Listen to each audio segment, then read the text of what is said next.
Hello beauties, welcome back to my channel. It's always a pleasure to see you all. 10,000 new subscribers after the last video. Thank you so much, I appreciate it. For those of you who are new out here, a little bit of an introduction before I get into the content. I'm Shweta, obviously, and I talk about makeup, skincare, fashion, cooking. I'm a Jill of all trades but master of none. Alright? Am I a dermatologist, cosmetologist, skin specialist, formulator? No, please don't insult their intelligence. I'm just someone through trials and errors over the years have understood what my skin is all about. I have been battling acne for a very long time. I'm battling acne scars right now, and of late, since I was carrying Nirvana, my baby, and after birth, I've been understanding ingredients as well. I've been doing my research on formulations, and I think I can honestly say I'm a skincare enthusiast. So before I start, a little disclaimer as usual. When it comes to skincare videos, please take everything with a pinch of salt, because if you have a problematic skin, I have always said in all my videos that you need professional help. Skincare is subjective, opinions differ out here. That's the beauty of the internet. So last year I did a stop buying video. I spoke about 5 things that you don't need.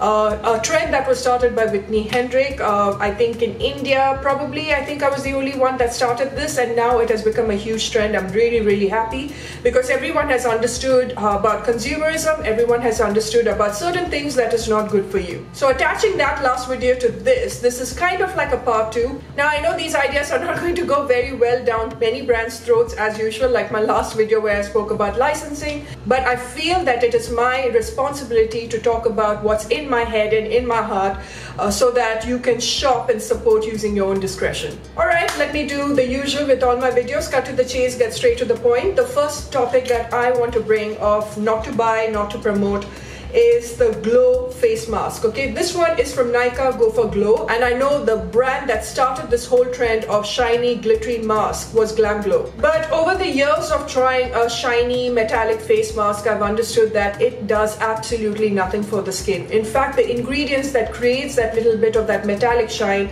in this there's no glitter of course, but there are many glitter masks, peel off masks, that does a reverse effect to what a face mask should actually do for your skin. And usually when there's that fine glitter or chunky glitter or that fine element to create that metallic sheen looking mask, there's a lot of microplastic that is involved out here that is also not good for the environment. Because just think about this, you peel it off and you throw it into your bin. You can't even wash the mask off, okay? So many a times when we wash off, it goes into the sink. So it's not doing any good for our water as well as for our soil. There's no difference between this peel-off mask and a sheet mask. To think about it, you're taking that off your skin and you're just throwing it into the bin. This did not do anything for my skin. Like I said, tried and tested. In fact, it irritated my skin, and that's another thing I noticed when I got a sample thing from the Glam Glow as well. Please understand that an inflamed skin or with our South Asian skin also causes pigmentation. Okay, so you do not want anything to irritate your skin and your pores, and little fine glitter particles does that. And also for people who use a peel-off mask very frequently, please remember, don't do that in the first place. Every time you peel it off your skin, you're stretching your skin, making it a little loose. So in conclusion, please give this one a miss, because it comes under the umbrella of consumerism as well as wastage. The only thing that this one provides is that it makes your videos look really good. Second one is more of an ingredient that I wish brands would refrain from, putting that into their skincare, and that is Hydroquinone. It's a skin bleaching agent that is used to get rid of discoloration, and it's definitely an ingredient that you shouldn't use loosely. It has to be with the guidance of a professional, like a dermatologist. So what it does is it interrupts the skin's production of melanin, therefore it reduces the skin pigment and it just lightens your skin. This particular ingredient is found in so many big brands, you guys. So whenever you see a product that says skin lightening, sometimes they cheat by saying brightening. You really need to understand the ingredients, read the label properly, okay? Because it can irritate the skin so badly over time when you use it. This is how it goes. At first, when you start using this particular ingredient in your skincare, you are going to see a lot of difference. But the moment you stop using it, what it does, it makes your skin so addicted to that particular ingredient. When you stop using it, it has a reverse effect. Your pigmentation becomes all the more worse. It's so bad for sensitive skin, but it also has a tendency for normal skin to make it, photosensitive. I know for a fact that this was one of the main ingredients that the doctor told me to stay away from while I was carrying a child. So just realize that while you are carrying, there are certain ingredients that are hormonal disruptors. If it is not good for a pregnant mother, why should it be good for a normal person? And for a pregnant person, if they even use this ingredient, it actually affects the fetus. And the scariest part is it's something that you can get off the counter, this ingredient, because it's there in all the face cream that says evade dark spots, alright? And it's also given to people who suffer from melasma. But if you are looking out for, evade dark spots kind of a product, please make sure that you ask the brand whether this particular ingredient called hydroquinone is there in it. You don't need such hormonal disruptors, and I suppose I should make a video right now on ingredients you must avoid, especially if you are pregnant. Alright, so the third one is alcohol. Okay, any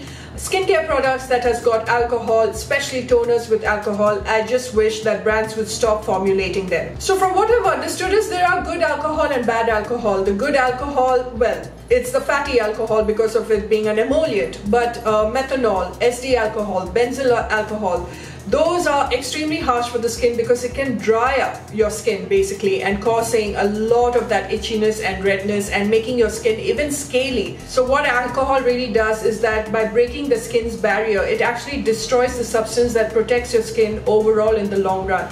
So your skin might feel really light and it will feel non-greasy, especially if you have oily skin. But what it's actually doing, it has a flip side to it. And I know there are many brands out there that have introduced a little percentage of alcohol in their toners. And most of the times it could be a good alcohol, like a fatty one, like an emollient one. But I still feel that if they can just eradicate that ingredient altogether in their toners, face mist, or in skincare in general, that would be amazing. So the next thing is more of a routine, okay, of a certain product, which the internet has made it into a complete sensation.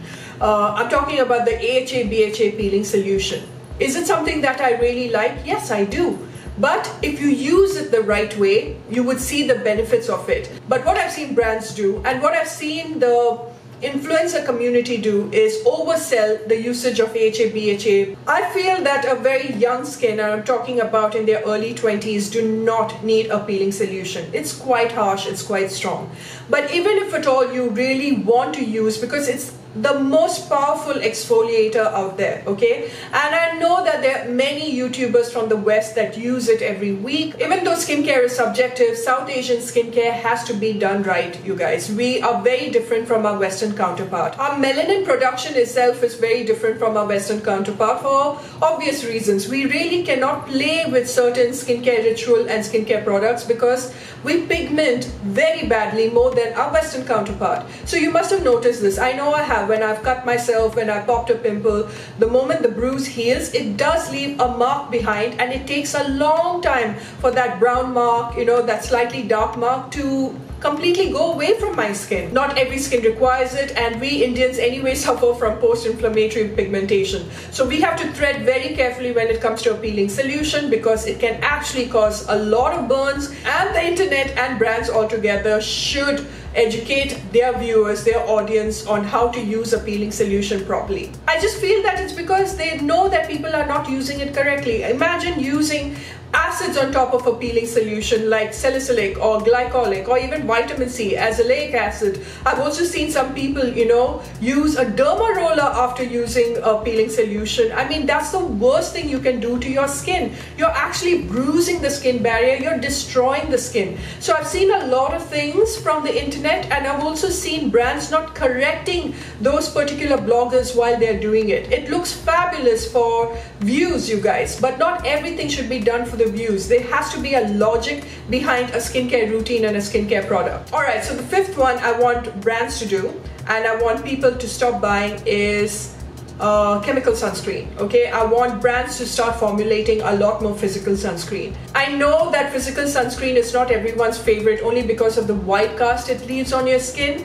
That is because of the two active ingredients, that's zinc oxide and titanium dioxide. But I know for a fact that physical sunscreen is much better than a chemical one, only because of these two ingredients. Okay, it gives you, it's basically broad spectrum kind of a benefit, so it protects you from UVA and UVB. Many chemical sunscreen has got UVA, which actually just helps with aging, and UVB actually, which a physical sunscreen has, helps your skin from not burning, and that's extremely important for us South Asian skin. I know that you might have to pay a little more for a physical sunscreen, and it's not the best thing when it comes to white cast, and right now there are many good brands. They make formulations of sunscreen that doesn't leave a white cast, and I would definitely advise people who are pregnant to please start using physical sunscreen. But with a physical sunscreen, it is even safe to use if you're suffering from melasma, because the production of melasma is on its highest when you are pregnant. And I know that in India, brands have the capability of formulating a physical sunscreen a lot more than the chemical ones out there. Abroad, they are anyway doing it. Supergoop, Drunk Elephant, so many skincare brands are introducing physical sunscreen into the market. Anyway, a chemical sunscreen, there has been research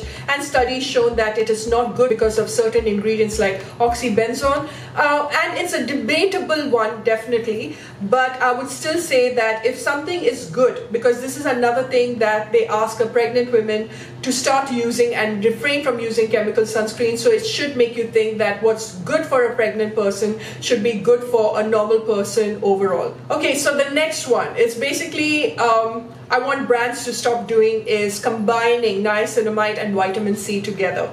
Is this the worst, most terrible combination? No, it's not. I know it has worked for me. I know it's worked for many people. They like the combination. It's just an easier thing, it just reduces that one more step in their skincare routine. There are also research that says that, one makes the other one powerful, and there are many research from actual skin specialists that says please use them separately.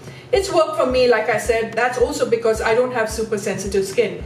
I don't have young skin. So am I apprehensive about these two ingredients together? Yes, I am. I have spoken about it in my what not to combine ingredient, a video that I did some time ago, and this particular topic got a lot of mixed reaction.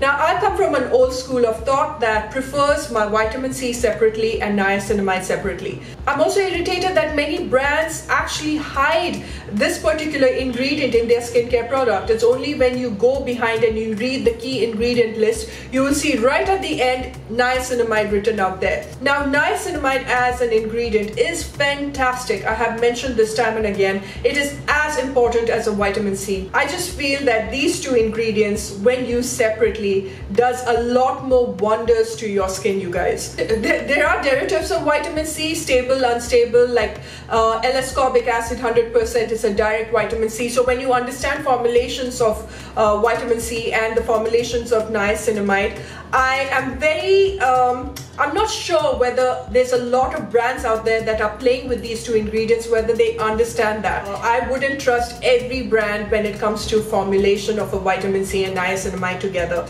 That is why I just wish that brands, I really wish that brands would start making a vitamin C on its own without anything mixed in it, and a niacinamide on its own without anything in it. I am so tired of a brand combining these two together. Like how you get a hyaluronic acid on its own from The Ordinary. I just want that on its own. I've only seen few brands do that. One of them is Sugandha out here that has a vitamin C separately. You can buy a niacinamide separately. But like The Ordinary, I just want a pure niacinamide, a pure vitamin C, and I don't think that should be hard for a brand to do, because there is a chance of a niacinamide to break you out even more when combined with a vitamin C. So please be careful when you're reading. I mean, from what you have understood with this video and all the points that I have told you is, please read the ingredients, okay? Please talk to your brands. And that is why I'm also going to bring another point, and that number 7 would be that brands should stop hiding the fact that they do not have license, okay, manufacturing license or a trade license. I want a brand to be very direct. There's so many brands that will ask their audience, their viewers, what would you like to see next from us? Well, you know exactly what to ask right now with these 7 points. And I'm definitely a work in progress where knowledge is concerned, so I just hope that this channel of mine mine would be very, very helpful to you. And I shall see you in my next, and until later, bye for now.